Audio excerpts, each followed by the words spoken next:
जय श्री हरि। आइए सुनते हैं पुत्रदा एकादशी की व्रत कथा। द्वापर युग के आरंभ में महिषीमती नाम की एक नगरी थी, जिसमें महीजीत नाम का एक राजा राज्य करता था। लेकिन पुत्रहीन होने के कारण राजा को राज्य सुखदायी नहीं लगता था। उसका मानना था कि जिसके संतान न हो उसके लिए यह लोक और परलोक दोनों ही दुखदायी होते हैं। पुत्र सुख की प्राप्ति के लिए राजा ने अनेक उपाय किए, परंतु राजा को पुत्र प्राप्त नहीं हुआ। वृद्धावस्था आते देखकर राजा ने प्रजा के प्रतिनिधियों को बुलवाकर कहा कि हे परिजनों, मेरे खजाने में अन्य उपार्जन किए हुए धन है। ना मैंने कभी देवताओं का तथा ब्राह्मणों का धन छीना है। किसी दूसरे की धरोहर भी नहीं मैंने ली है। प्रजा को पुत्र के समान पालता रहा हूँ। मैं अपराधियों को पुत्र तथा बंदियों की तरह दंड देता रहा हूँ। कभी किसी से घृणा नहीं की, सबको समान माना है। सज्जनों को सदस्य पूजा करता हूँ।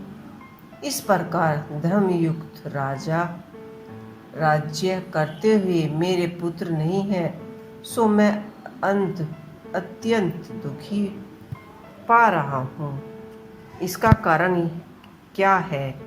राजा महीजीत की इस बात को विचारने के लिए मंत्री तथा प्रजा के प्रतिनिधि वन को गए।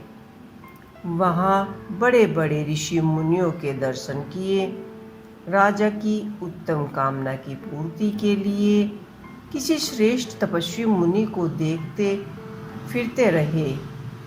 एक आश्रम में उन्होंने एक अत्यंत वृद्ध धर्म के ज्ञाता बड़े तपस्वी परमात्मा में मन लगाए हुए निराहार जितेंद्रिय जिता आत्मा जित क्रोध सनातन धर्म के गुढ़ तत्वों को जानने वाले समस्त शास्त्रों के ज्ञाता महात्मा लोमश मुनि को देखा, जिनका विकल्प कल्पना के व्यतीत होने पर एक रोम गिरा था। सबने जाकर ऋषि को प्रणाम किया। उन लोगों ने देखा कि मुनि ने पूछा कि आप लोग किस कारण से आए हैं। निस्संदेह मैं आप लोगों का हित करूंगा। मेरे जन्म केवल दूसरों के उपहार के लिए हुआ है, इसमें संदेह मत करो। लोमश ऋषि के ऐसे वचन सुनकर सब लोग बोले कि हे महिषी, आप हमारी बात जानने में ब्रह्म से भी अधिक समर्थ है, अतः आप हमारे इस संदेह को दूर कीजिए। महिषीमती पुरी का धार्मिकता धर्मात्मा राजा महिषीमती प्रजा का पुत्र के समान पालन करता है, फिर भी वह पुत्रहीन होने के कारण बहुत ही दुखी है। उन लोगों ने आगे कहा कि हम लोग उनकी प्रजा हैं, अतः उनके दुख से हमें बहुत ही दुख होता है। उनके दर्शन से हमें पूर्ण विश्वास है कि हमारा यह संकट अवश्य ही दूर हो जाएगा, क्योंकि महान पुरुषों के दर्शन मात्र से ही अनेक कष्ट दूर हो जाते हैं। अब आप कृपया करके राजा के पुत्र होने का उपाय बताएं। यह वार्ता सुनकर ऋषि ने थोड़ी देर के लिए नेत्र बंद किए और राजा के पुत्र पूर्व जन्म का वृत्तांत जानकर कहने लगे कि यहाँ राजा पूर्व जन्म में एक निर्धन वेश्या था। निर्धन होने के कारण इन्होंने कई बुरे कर्म किए हैं। यह एक गांव में से दूसरे गांव में व्यापार करने जाया करते थे। एक समय ज्येष्ठ मास के शुक्ल पक्ष की द्वादशी के दिन मध्य माह के समय वह जबकि वहीं तो 2 दिन से भूखे प्यासे थे, एक जलाशय पर जल पीने गए। उसी समय उसी स्थान पर एक तत्काल की वाही हुई प्यासी गौ जल पी रही थी। राजा ने उस गाय को जल पीते हुए हटा दिया और स्वयं जल पीने लगे।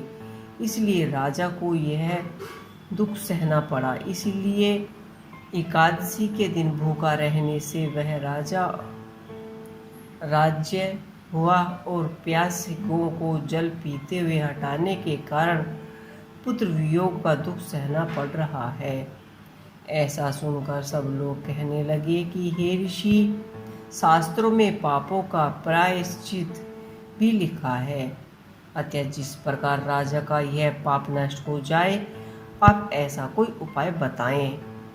लोमस मुनि कहने लगे कि श्रवण शुक्ल पक्ष की एकादशी को, जिसे पुत्रदा एकादशी भी कहा जाता है, तुम सब लोग व्रत करो और रात्रि को जागरण करो, तो इससे राजा का यह पूर्व जन्म का पाप अवश्य ही नष्ट हो जाएगा एवं साथ ही राजा को पुत्र की प्राप्ति भी होगी।